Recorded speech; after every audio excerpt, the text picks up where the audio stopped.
What is going on, RFL football fans? It is your boy, head coach of the Sacramento Miners, Coach Chris Dunn.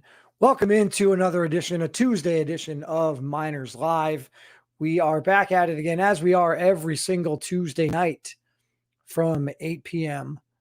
till 9 p.m. right here on YouTube at Miners RFL, on Twitter at Miners RFL, on Instagram. And what else we got? Obviously, the YouTube channel. Be sure to check that out, Sacramento Miners RFL, or you can even just search by my name, Chris Dunn. Super excited to have you guys in. Week 2 of the college series is in the books. Absolutely not what I was looking for. It really, really was, I guess, for lack of a better way of putting it, I would say it was mild. It was a little bit disappointing.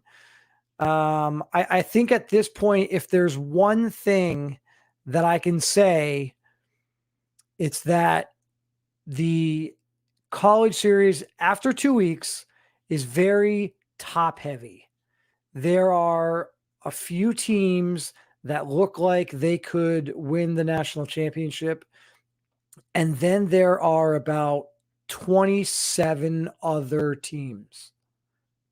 That's where we're at right now.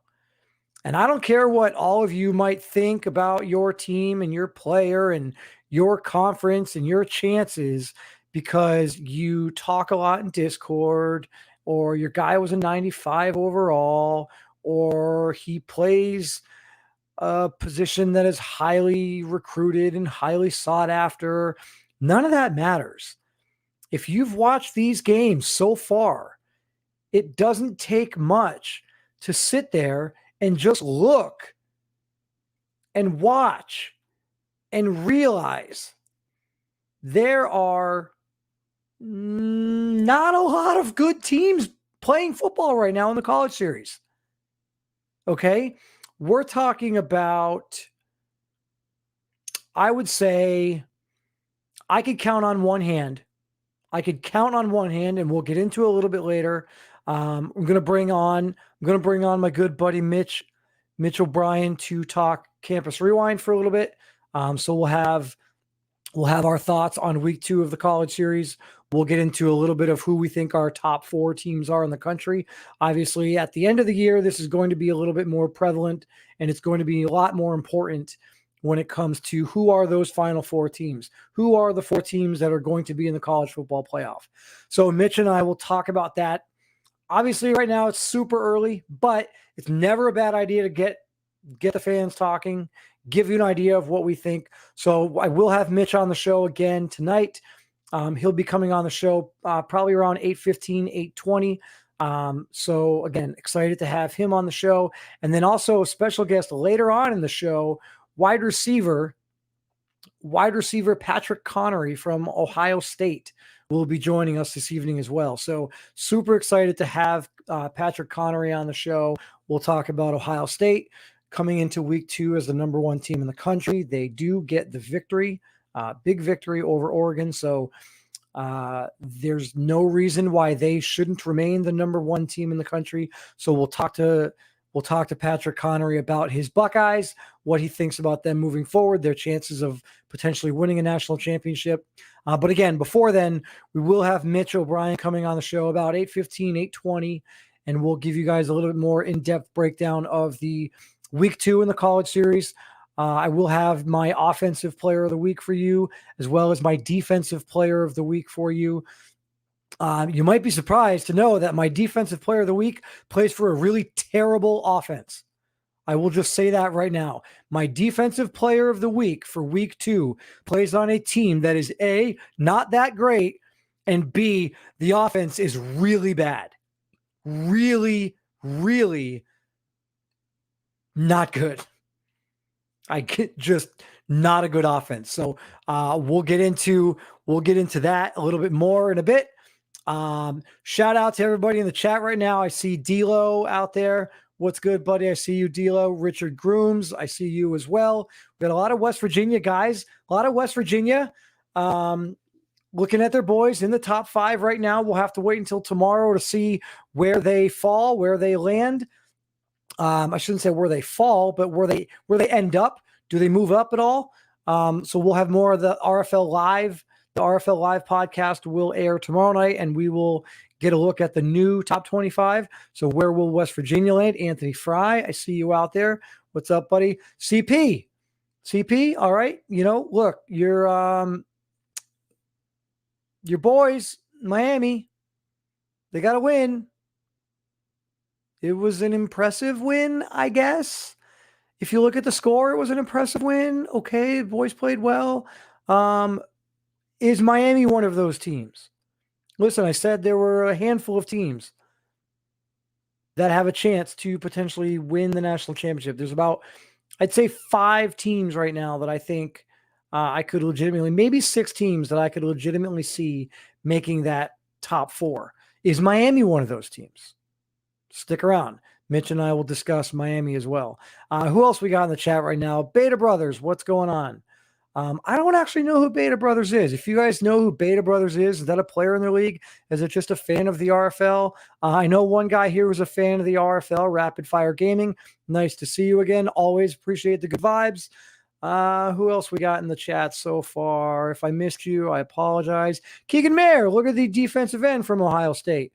Tune in later on. We're going to have your wide receiver, Patrick Connery. If you missed that, he will be on the show later on this evening as well. We will talk about your team, Ohio State. Big win over Oregon this past weekend, so be sure to stick around and tune into that. What is this one here? D'Lo, Notre Dame is one of everyone's least favorite. Shots fired. Look, I'll be the first to admit I was very critical of Notre Dame. Very, very critical of Notre Dame. They did not look good against Florida State. They let a team with 0 user-submitted prospects fight their way back, take a 2-score lead into the 4th quarter, and then ultimately Notre Dame was able to come back. They got the victory. They didn't look good. I was very critical after week 1 on this show, extremely critical of Notre Dame and their performance and the fact that they have so many user-submitted players. And they played a Florida State team that isn't very good and has no submitted players. And they almost lost. And by all accounts, they probably should have lost to Florida State. They were able to get the victory. Last week against Penn State, they looked great. Penn State got off to, or Notre Dame got off to an early lead. Penn State fought their way back. Notre Dame blew them out in the second half. Absolutely blew them out in the second half. It wasn't even close. I thought it was going to be close. I was high on Euro Winbush. I was high on Penn State coming into that game, especially after what we saw from Notre Dame against Florida State. Notre Dame went out in week 2 and proved me wrong, which is what they had to do. They knew what they needed to do. They went out and they did it. So congratulations to Notre Dame. Maybe Notre Dame is one of those teams that I have in that 5 to 6 range that could potentially be a college football playoff Final Four team.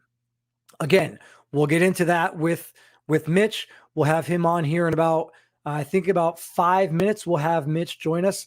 But before we do that, one thing that I wanted to discuss with you guys, one thing that I wanted to go over with you guys is, I know a couple of weeks ago, you probably heard me go on this long rant about trash talk, right? And talking smack and how there's a time and there's a place. And when is it appropriate to talk smack? Why do people talk smack? One thing that I love about this league is that there are so many active participants in Discord, in all the different channels, not just the RFL chat channel, not just in direct messages with other people, not just in reaction to podcasts and news and things like that. all over the place. It's great to see such a large community talking about the league, their player, their team, their upcoming matchup against a top 10 team in the country. However, you guys gotta know what to say and when to say it and how to say it, why you should say it and why you should not say it. I see a lot of you sometimes saying things that just don't make sense whatsoever. Talking about your team like it's the number one team in the country when you're not even a top 5 team in the country. Not understanding why you're not a top 5 team in the country when you just barely escaped Florida State, or you went to overtime and escaped on a last second field goal. Regardless of what might happen on a week-to-week basis, if you win a game, great. If you lose a game, that sucks. We get it. Have a little class, have a little professionalism, and have a little bit of respect. One thing that I'm noticing, and we're only in week 2, is that we're already starting to see some players throw teammates under the bus. Okay, and if you don't know what I'm talking about Oklahoma State running back Matt Roper throwing his quarterback under the bus this past weekend after their loss to Texas A&M. For those of you that didn't watch that game, Texas A&M won on a last-second field goal against Oklahoma State. Well, in the post-game press conference, Matt Roper decided it was his quarterback's fault, and his quarterback needs to do a better job of throwing to his wide receiver more, and his quarterback needs to do a better job of being more accurate. What is the point of throwing your quarterback under the bus? You lost. Okay, Oklahoma State, I got a newsflash for you. I don't care if you're the star running back on the team, the star wide receiver on the team. I don't care if you're the kicker, the punter, or the cheerleader on the sideline. You didn't enter this season with huge aspirations of winning a national championship. Maybe you did, and that's great. You know what? Maybe you did, and credit to you if you did. If you went into the season and you thought that you had a chance at winning the national championship. You looked up and down the rosters of all these other schools, and you thought that your team, the Oklahoma State Cowboys, had a chance of coming out and winning the national championship. I would have been mind blown if you won your conference. But maybe that's what you thought. Maybe you thought you had that chance. You might be the only one. But you don't throw your quarterback under the bus in week 2 after a last-second field goal to lose the game. Now, granted, you should have lost the game by more than that. You didn't look good in the game whatsoever. Texas A&M kind of let you back in the game. I think Texas A&M is a very good team. I'm interested to see where Texas A&M is in this week's top 25 because I think they are an underrated team. I think they have one of the best running backs in the nation. I think that Duboc is certainly a top 10 running back in the country. Without spending a ton of time looking at the 9 guys that I might put ahead of him, I do feel pretty confident that Duboc is a top 10 running back in the country right now. I do think Texas A&M is a good team. I think that they have a chance in the SEC if they can somehow get a victory over 1 or 2 teams. Right? Like they're going to have to run the gauntlet. Anyone in the SEC is going to have to run the gauntlet. Right? You got the likes of Alabama. You got the likes of Georgia. That's not a tough conference. And I can tell you right now, whoever wins the SEC is almost guaranteed a spot in the college football playoff. You can't run the gauntlet of the SEC schedule and not be looked at in the eyes of the committee as one of the top teams in the country. So we'll get into the schedule. We'll get into that a little bit more. The other one that I wanted to bring up is, since we're talking about the SEC, and I did mention Georgia, is Georgia quarterback Asir Reese, right?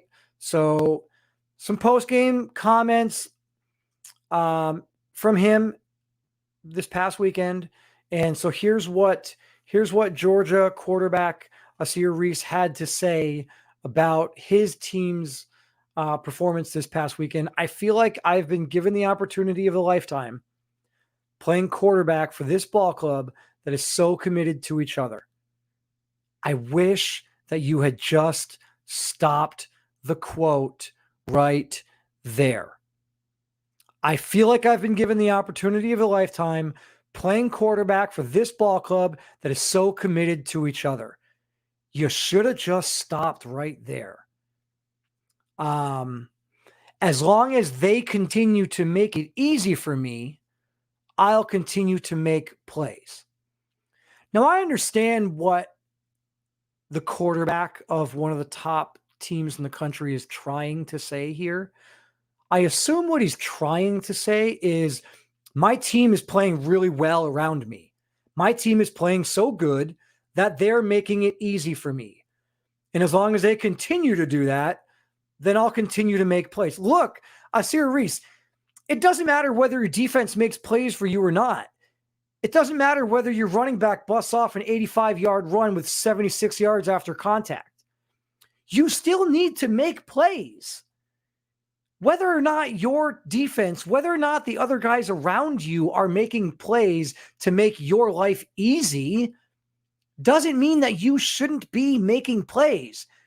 You are taking over the shoes of one of the best players in the RFL College Series history. Kai Cash is one of the best quarterbacks to ever play in the College Series. You stepped into his shoes, and it is your responsibility now to carry on that legacy at Georgia. They went undefeated last year. It's your job to keep winning and winning and winning. I think I know what you were trying to say, but not everyone takes it that way. It's not always interpreted that way. So again, guys, just kind of know what to say, when to say it. It's almost like social media. I wish there was a pop-up on social media that said, "Are you sure you want to say this? Are you sure you want to do this?" Every time you type something in and every time you hit enter, instead of just immediately going through in the chat, it should say, "Are you sure you want to say this?" This is your last chance to retract what is about to go out. Not all of you do. And so we'll see what happens moving forward. Right now, Georgia looks good.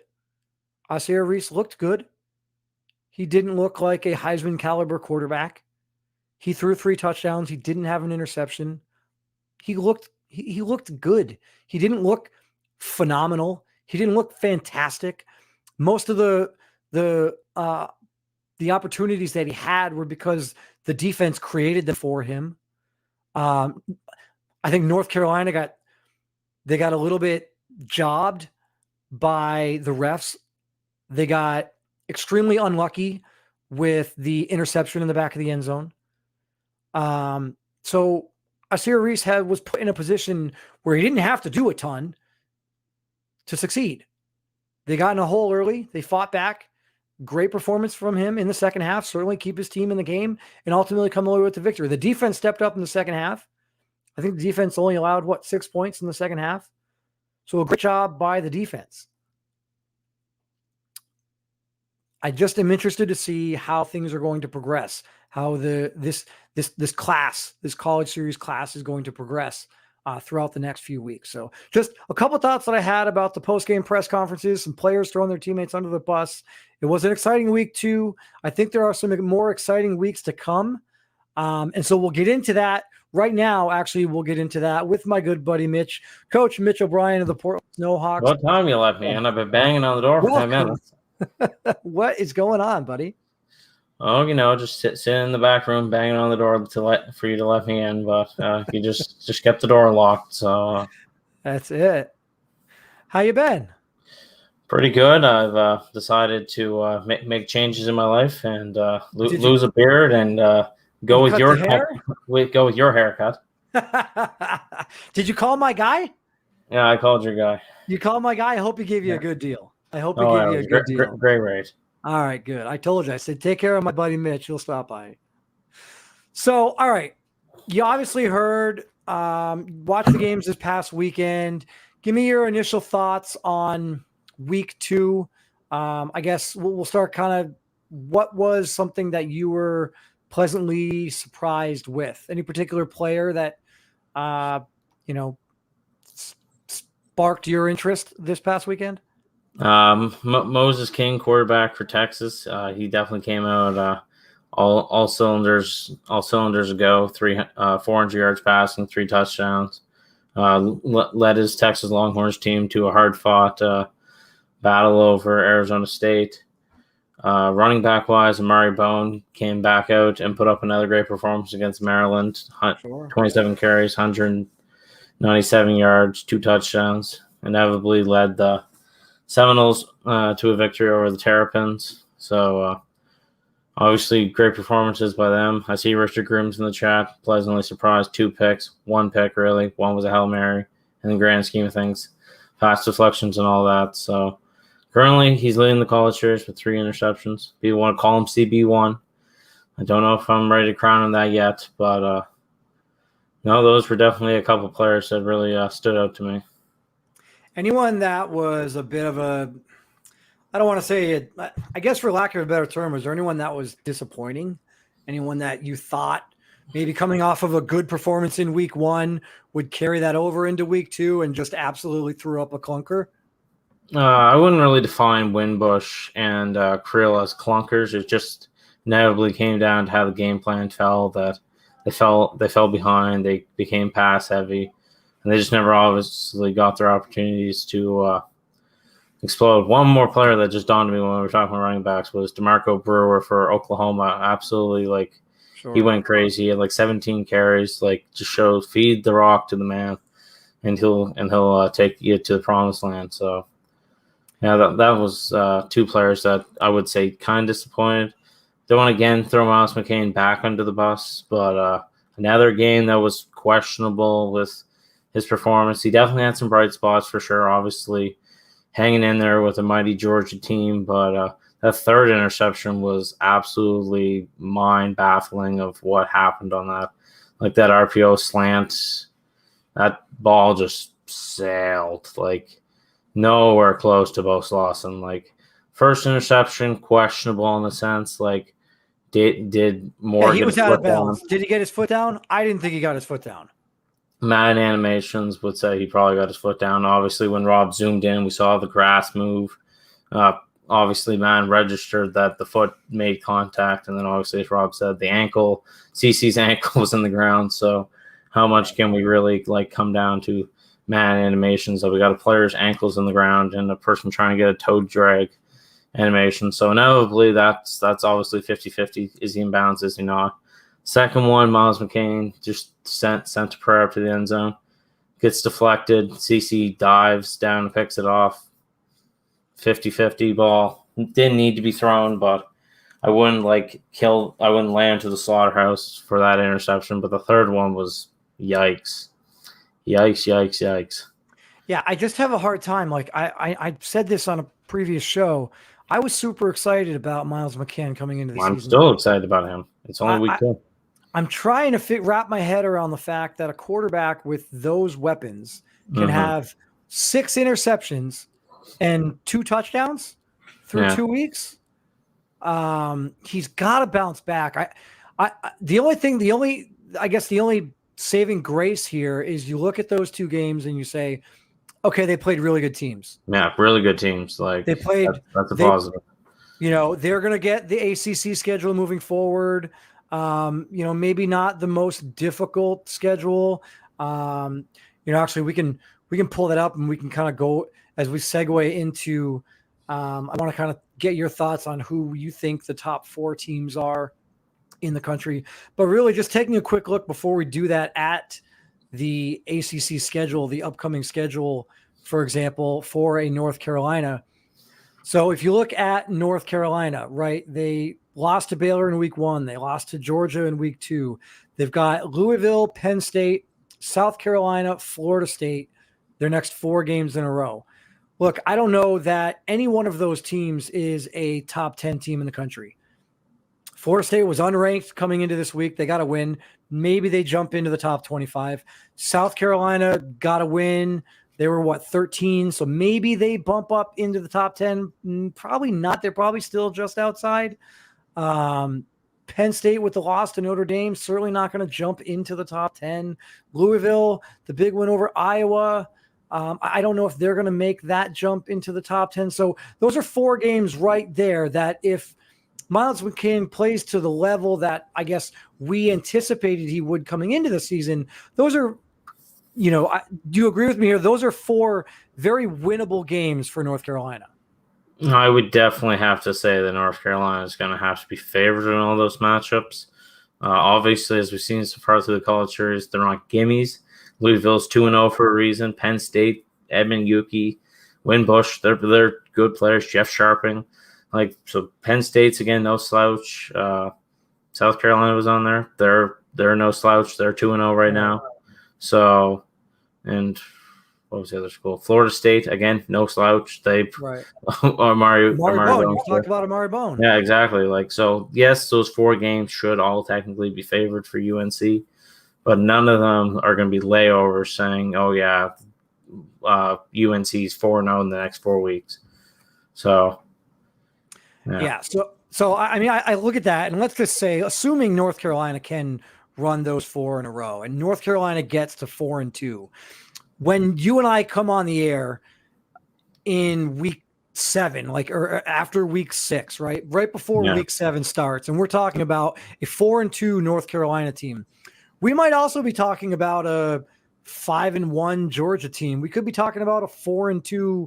We could be talking about several 4-2 teams that we think are really good, and North Carolina might be right back up in that conversation. I'm really curious to see where North Carolina falls after this, because they're 0-2, so you can't really have an 0-2 team in the top. They're 1-1. They should have lost to Baylor. Oh, that's right. They won. They did beat Baylor. They did win. They shouldn't have, but they did.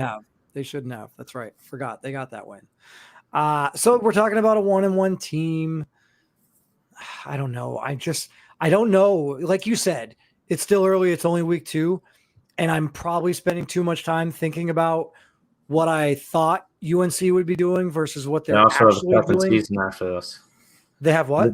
I said we also have another season of these prospects. So this is just week 2 of 24 regular scheduled games for these prospects. Right. They could have a bad year, and then second year, who knows, bounce back. All right, so let's just go right into it, because as we progress through the season, we are going to be talking about who are the 4 teams that are going to be playing in the college football playoff.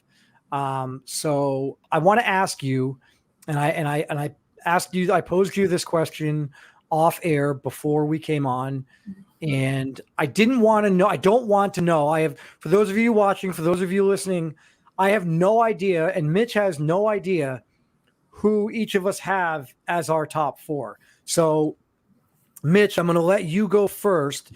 Give me your number 4 team right now. Who is your? And I guess I don't want you to think of this in terms of number 4 team in the country right now, like who's going to be number 4 tomorrow when the top 25 breaks. But who do you have as the number 4 team for the college football playoff if it were to start today? Well, we're going to South Bend, Indiana, and we're going to pick up Notre Dame. Their big game against Penn State put me back in their sweepstakes. So, all right, well, this is very anticlimactic. So I also have Notre Dame as my number 4. So Mitchie and I both agree right now we would have Notre Dame just barely making it into the college football playoff. Those of you that watch the show know I was super critical, but they proved me wrong. They looked very good against Penn State. I would have Notre Dame at number 4, agreeing with Mitchie there. Mitch, who is your number 3 team in the country? We're going to Morgantown and in West Virginia. Boy, this is going to be very. This is going to be terrible, because I think we got the same 4. I think we have the same exact 4. All right, so Mitch is going to West Virginia at number 3. I also have West Virginia at number 3.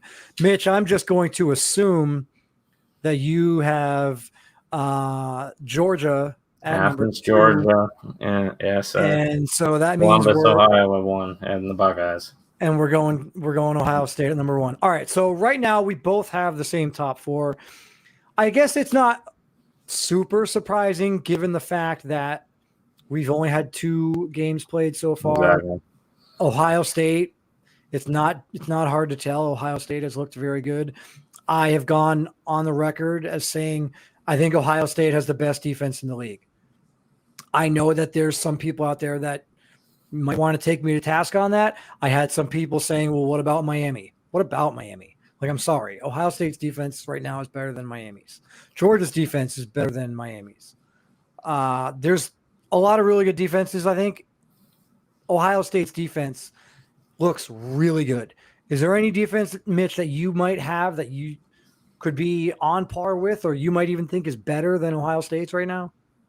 Ohio State's definitely up there. Obviously, as you already mentioned, the Miamis of the world, Notre Dame, Georgia, Alabama, those are all teams that you definitely could make a case for. And yes, obviously, D'Lo is going to talk about the Buckeyes having their weak schedule playing the Big Ten.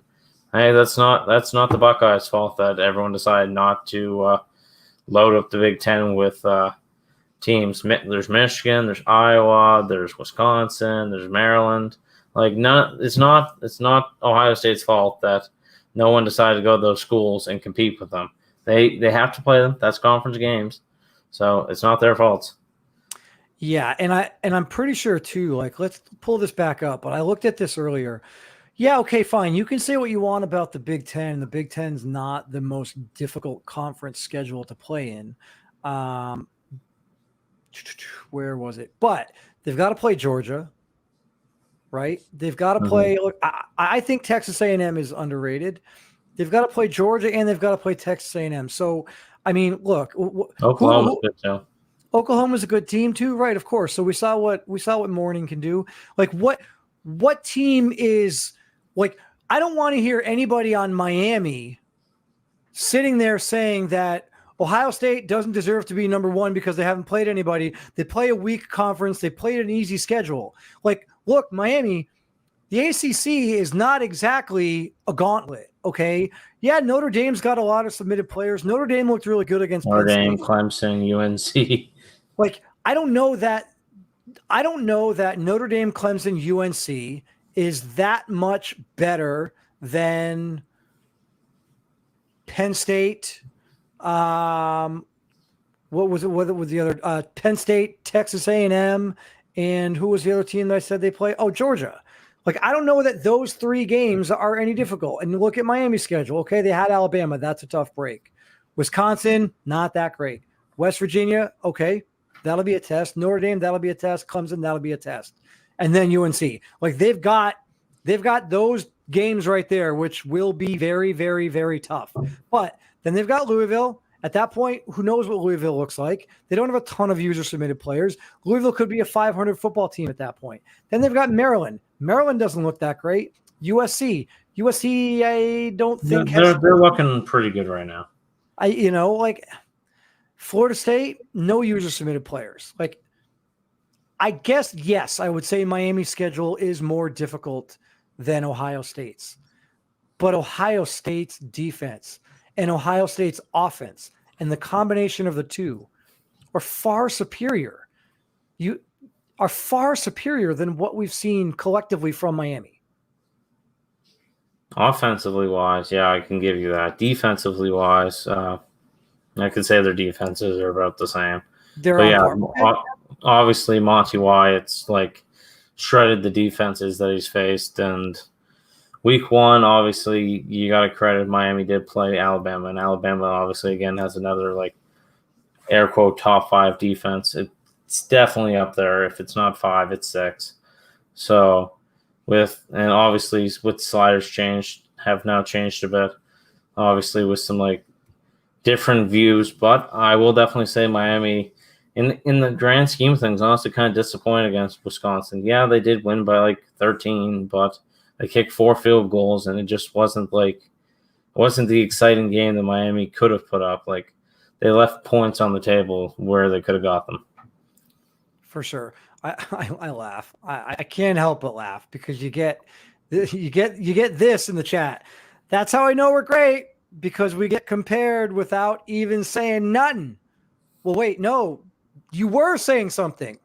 You were saying something. That's what spawned this in the Discord, in the comments. Miami, Miami, Miami, Miami, Miami. This is 2 years in a row. Miami want to talk Miami. I get it. But if you're going to talk, again, you've got to back it up. You played great this past weekend. It was a lopsided performance. You looked really good.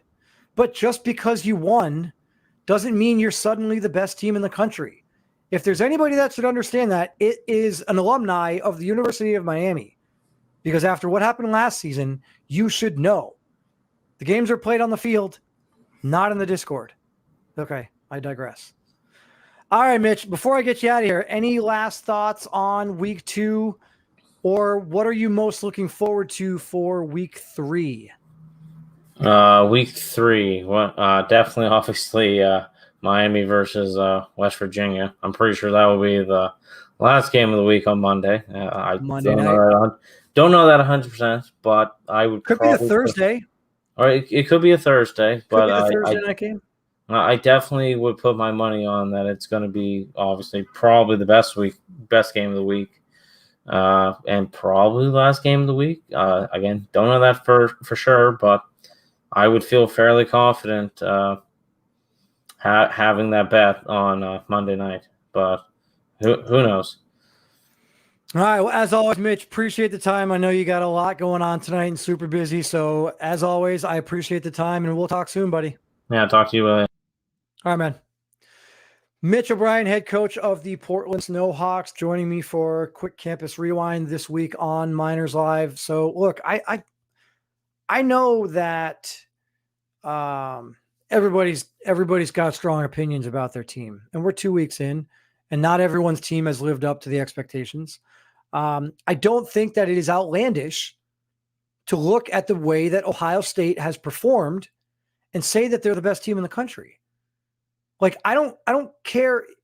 I don't care if you do firmly believe that your team has a better defense, or if you firmly believe that your team is better. The bottom line is, how can you disagree with the statement Ohio State is the number 1 team in the country? Just looking at what we've seen so far.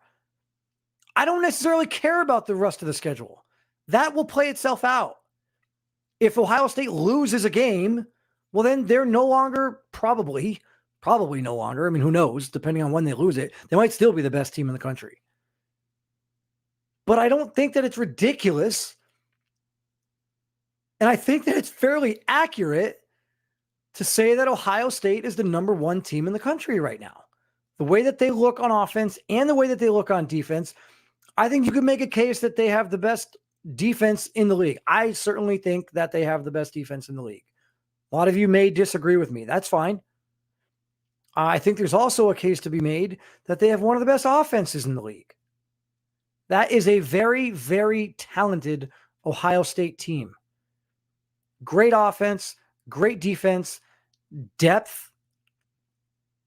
One of the places that they have depth is at the wide receiver position.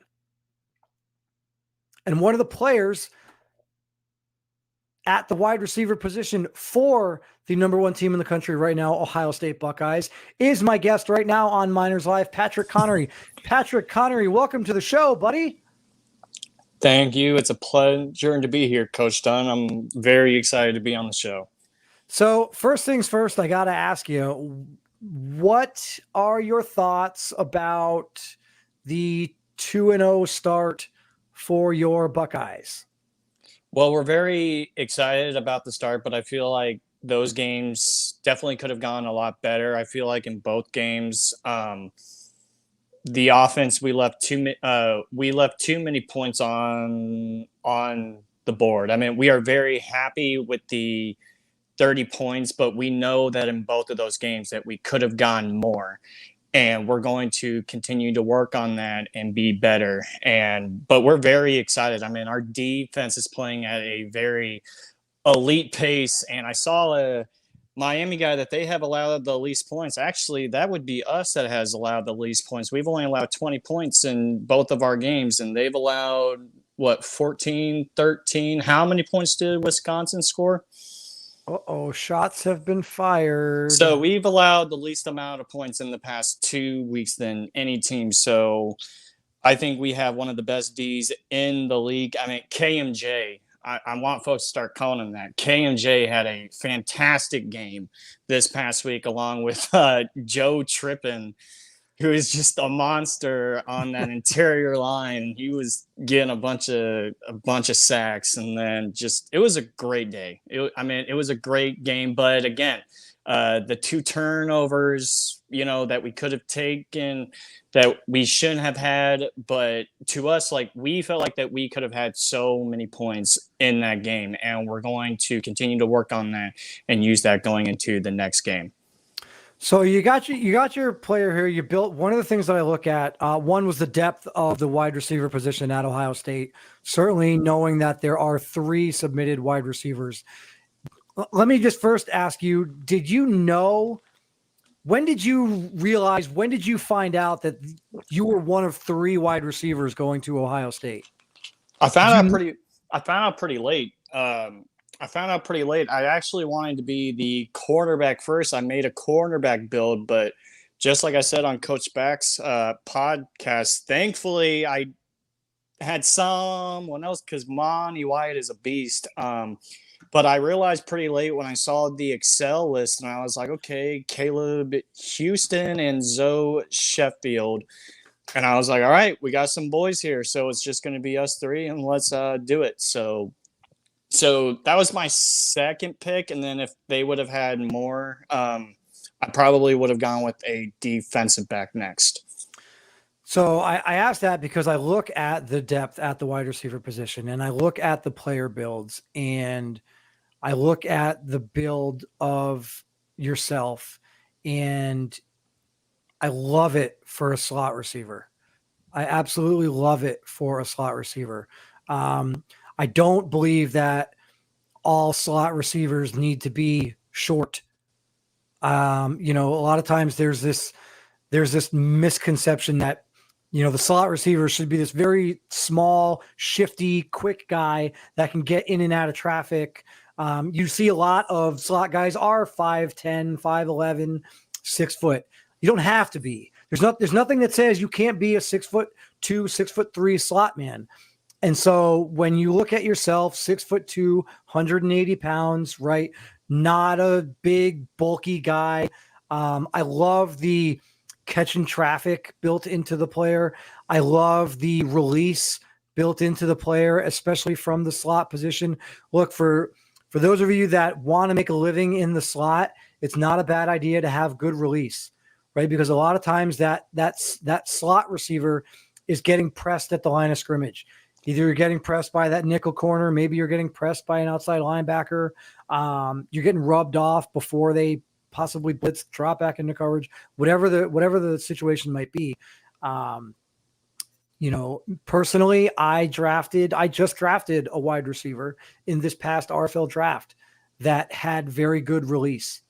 And I'm super excited and looking forward to what Pavel Frederick can do for the Miners coming out of the slot with that high release. So really was excited to see the release added in there. I don't know if you're aware of this, but there aren't that many wide receivers that, release isn't the most common attribute to be thrown in. You gave yourself the 85 release, which I thought was nice. And knowing that there are 3 total receivers submitted at Ohio State, I think that bodes very well for you and for the team and for the triumvirate of you guys.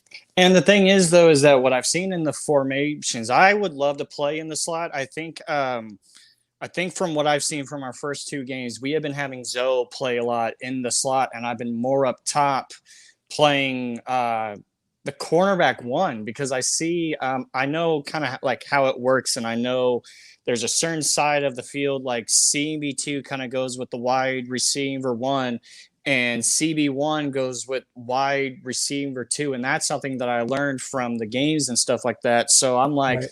I'm working against cornerback number 1 every single game, and Oregon has a pretty good secondary. I think I saw that they had 390 overall corners, and I was like, okay, well, that's going to be a tough one. And then in the TCU game, what's his name? Evan Marquez. I can't remember his name. I had it somewhere, but the TCU cornerback, he was on me a lot. Evan And Marquez, yeah. yeah, and he was on me a lot, and like I would love to get more in the slot. I feel like, you know, like Jordy Nelson was a player that I thought of when I was trying to make my build, you know, like not like a Wes Welker type, you know, like the little short, small guys, but more like of a Jordy Nelson who's tall, you know, he has some speed, but the man could just catch everything. And that was exactly who I had in mind for my build of how I wanted my player to be. And, you know, the guy that they can rely on to get a first down. You know, I wasn't used a lot. We used a lot of 3 tight end sets in this past game, but then it just worked so well against that defense. So it's like, why not run it? Why not just keep on running it? Sure. Yeah, you talk about Evan Marquez. You look at the matchups that you've had so far, and you bring up a really good point. TCU does have some pretty good dudes in the secondary with Evan Marquez, Jaquan Grayson. They've also got Clayton Zeno at the strong safety position. Even the linebacker, Giovanni Diggs. Like, those are all user-submitted guys. So regardless of where it is, if you're playing that slot role, you've got the middle linebacker sometimes probably there. You've got those guys at the corner position, plus also strong safety. And then you mentioned the Oregon game. Also, what is it? Jamar Jumper, like another great talented player. Probably one of the best secondary guys in the college series. You know, Jamar Jumper. Remember the name, guys. Jamar Jumper might be one of the best corners in the league, and we're going to get a lot of time to watch him play at Oregon. The only user submitted corner at Oregon, they do have a user submitted safety in J.R. Poteet. So, but yeah, you bring up a good point. Like, it's not like, yeah, okay, fine. Maybe Ohio State hasn't had the toughest games so far. There was a little bit more hype around TCU. I thought TCU would play better. Well, and I think that was coming with a lot of the Omari Harris hype, you know, and he absolutely deserves it. And they got that other guy Sharkley, but there was a lot of hype going into that game and then the Oregon game, but the whole schedule thing, I mean, I'm an actual Ohio State fan. We've been dealing with that for years and years and years in the other world of they don't play anybody, Paul. So, you know, I'm used to hearing we don't play anybody, but hey, when you win 67 to 20 in both combined games, we're obviously doing something right. Absolutely. You know, you hit the nail on the head. You're doing something right. Right now, you've got the number 1 spot in the country. Tomorrow night, RFL Live will have the week 3 top 25 rankings. I would be shocked.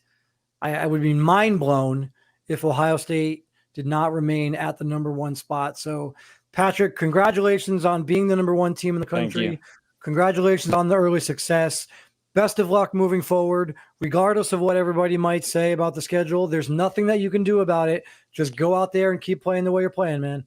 You play who you can only play, and we're very much going to bring it against USC, man. So that's it. Well, I appreciate the time. Take care, Patrick. We'll talk again soon.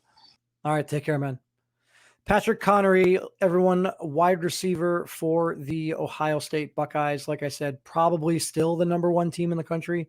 When the rankings are, the top 25 is released, which will be tomorrow night on the RFL Live podcast. Just taking a quick look back at the remaining schedule for Ohio State. It is a topic of discussion. Yes, they play in the Big Ten. Maybe it's not the most difficult conference to play in. So they've got USC coming up in week 3. Then they have the bye week.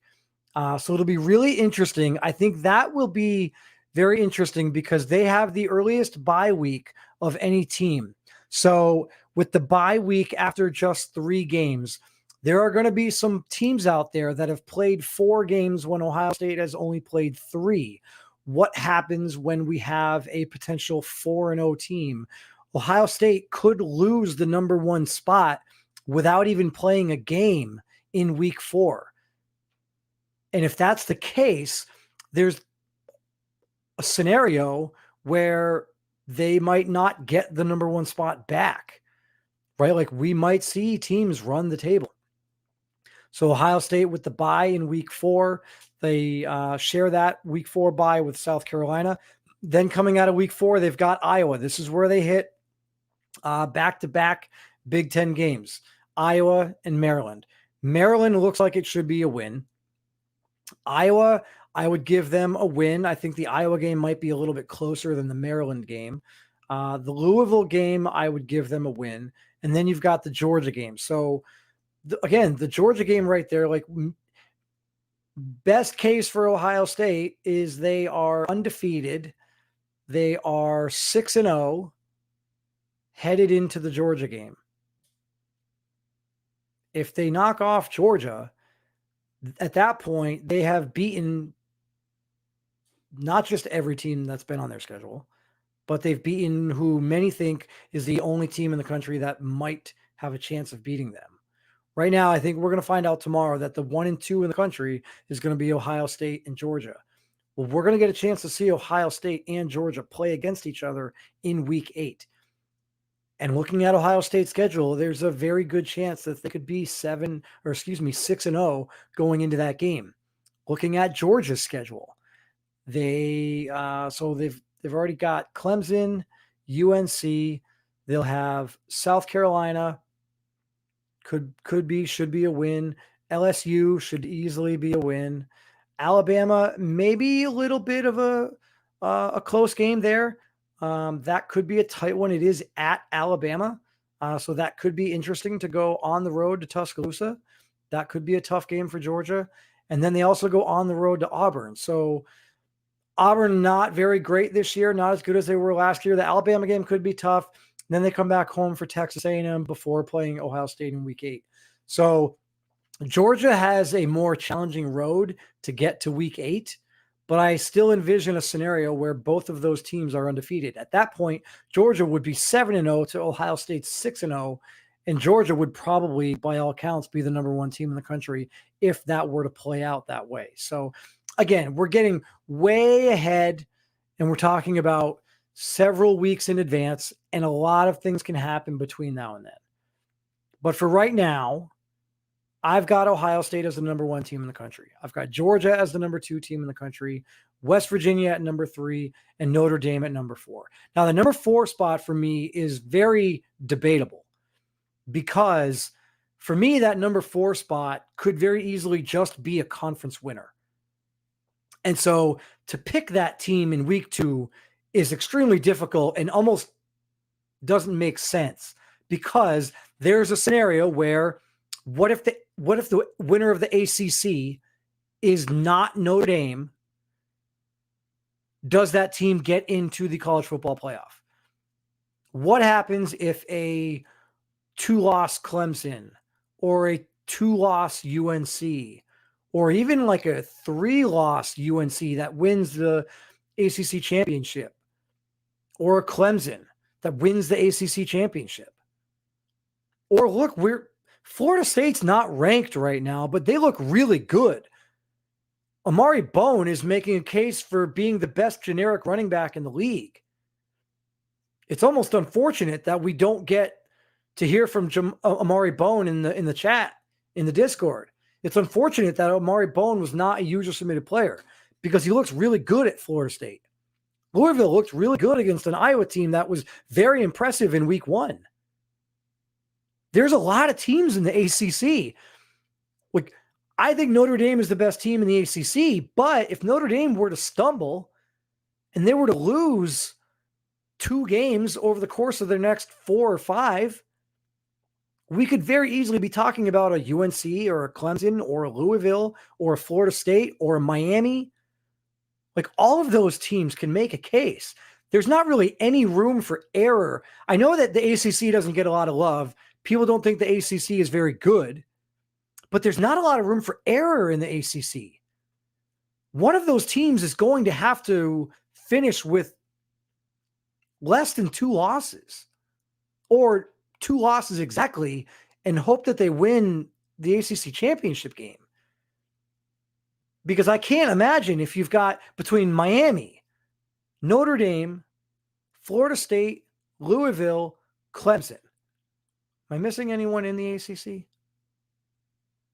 Miami, Notre Dame, Louisville, Clemson, Florida State. I think there's one other team that I'm missing.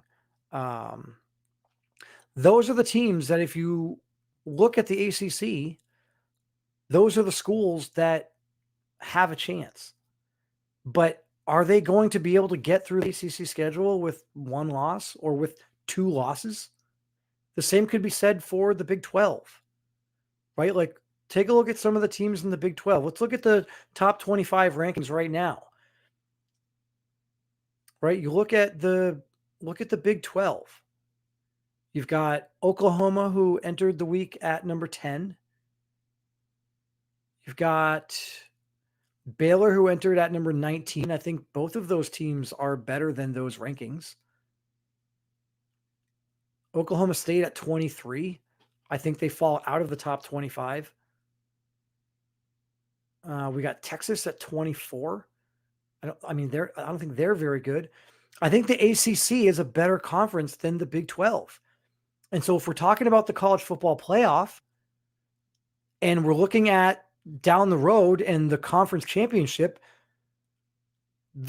if the winner of the ACC conference championship has 1 loss or maybe even 2 losses, but one of them is against a very good team in a tight ball game, we could be looking at an ACC team getting in. And that doesn't have to be Notre Dame. It could be any one of the other teams in the ACC. I think the SEC, we're going to see it's going to play itself out. I think with the SEC, we're going to see Georgia and we're going to see Alabama, and that's just the way that it is, and that's the way that it always is. It's Georgia and Alabama, and I think that Texas A&M is a good program this year. I think they have a very good ground attack, and I think that can keep them in some games. But I think it's going to come down to those 3 teams, and then it's just a matter of, can anybody really knock off Georgia? And if they do, are they undefeated when they do it? And if they lose to Georgia, is the Georgia game their only loss, and then they run the table the rest of the way? Like, that's what's going to be interesting to see in the SEC. And then the Big Ten, you've got Ohio State. They're the front runner. There's a lot of other teams around Ohio State. Penn State looked good one week, didn't look great the next week. Iowa looked good one week, they didn't look great the next week. Maryland looks like garbage, both on their helmets, their uniforms, and on the field. Right? Like, they're not that good of a program right now. So curious to see how the top 25 shakes out tomorrow. Again, RFL Live podcast tomorrow night. We'll have the top 25. But before we get out of here tonight, we've got about 1 minute left in the show. Before we get out of here tonight, I did tell you that I would have my offensive and my defensive players of the week. So, offensive player of the week. This might come as a little bit of a surprise, but having watched this game, this dude just absolutely balled out. Okay. Shout out to Baylor wide receiver DJ Evans, who absolutely looked like a beast out there. He didn't have a ton of catches, but he had 158 yards and 2 touchdowns and just absolutely torched up and down the field last weekend. Just absolutely burned by everybody. And it was super impressive to see what DJ Evans was capable of doing. I didn't see that out of him in week 1. I didn't get a chance to really watch too much in week 1, but super impressed with what DJ Evans was capable of doing against that Clemson team in week 2. And Cinco Cardenas did not look very good for Clemson. Saw a lot of balls just thrown into the dirt. So that Clemson's got to figure something out on the offensive side. But DJ Evans, week 2 offensive player of the week, wide receiver from Baylor. Congratulations. And on the defensive side of the ball, look, I talked about this. The defensive player of the week plays for a team that has an absolutely atrocious offense. Well, that team with the absolutely atrocious offense is the LSU Tigers. But congratulations to Robert Harper, cornerback at LSU, for coming away with Defensive Player of the Week honors for week 2. Had a tackle for loss, 2 interceptions, both of which were run back for touchdowns. Both interceptions were run back for touchdowns. Unfortunately for LSU, they just don't have much of an offense. Very disappointed with the LSU offense. I don't know what they're going to do to turn it around. They just don't look like they certainly don't look like they have the ability to hang with the rest of the SEC. I know right now you look at them and they're a top 10 team in the country. I don't think that's going to last. I think this loss to South Carolina is going to knock them further than you might anticipate. And so I think that is, barring they upset one of these top teams in the country, right? Barring LSU comes out in an absolute stunner, and we'll take a quick peek at their upcoming schedule. Tennessee, they should be able to win. That week 4 game against Georgia, that's going to be it right there. LSU is going to have to beat Georgia in week 4 for them to really have a shot at making the college football playoff, making the Final Four, because they've got a difficult schedule. They go from Georgia in week 4 to Notre Dame in week 6, both of which you just heard me say I have as top 4 teams in the country. Then they've got West Virginia in week 9, who is another top 4 team in the country. And then you've got Alabama at week 10. I could make the argument, as a matter of fact, I'm going to go out and say that LSU has the hardest schedule in the country, because LSU plays 3 of the top 4 for my money, LSU plays 3 of the top 4 teams in the country, and they play the team that I think is probably 5th in the country or maybe 6th in the country, and that's Alabama. And maybe I'm higher than most on Texas A&M, but I also think that Texas A&M is underrated, and they're a very good program. So I look at LSU, and I just cannot envision a scenario where I think they fall out of the top 10 this week. LSU is, they were number 9 in the country. They lost to South Carolina, so that will knock them out of the top 10. I don't think they get back. The offense just isn't there. The offense is just not good. But again, week 2 defensive player of the week, cornerback Robert Harper. Congratulations. Guys, again, appreciate all the love and support in the chat. Here we go. I'm not the only one. Richard Grooms, I happened to watch that game. DJ Evans was going crazy.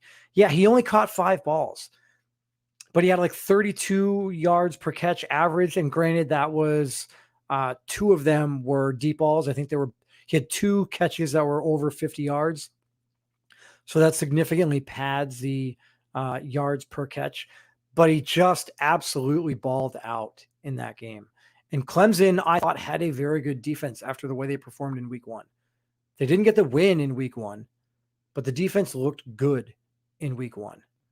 So shout out to DJ Evans, offensive player of the week. Shout out to Robert Harper, defensive player of the week from LSU. That's going to do it for this week's episode of Miners Live. Again, appreciate all the love and support, everybody. If you are not following along on Twitter, at MinersRFL on Twitter, also on Instagram at MinersRFL, and the YouTube channel. If you haven't hit that subscribe button yet, please subscribe to the YouTube channel. We have hit that 50 subscriber threshold, so that's exciting. Next milestone is 75. So let's see what we can do to get to that 75 subscriber milestone. Appreciate all of you for tuning in. Until next time, this is Chris Dunn with another episode of Miners Live. We'll talk to you next week. Take care, everybody.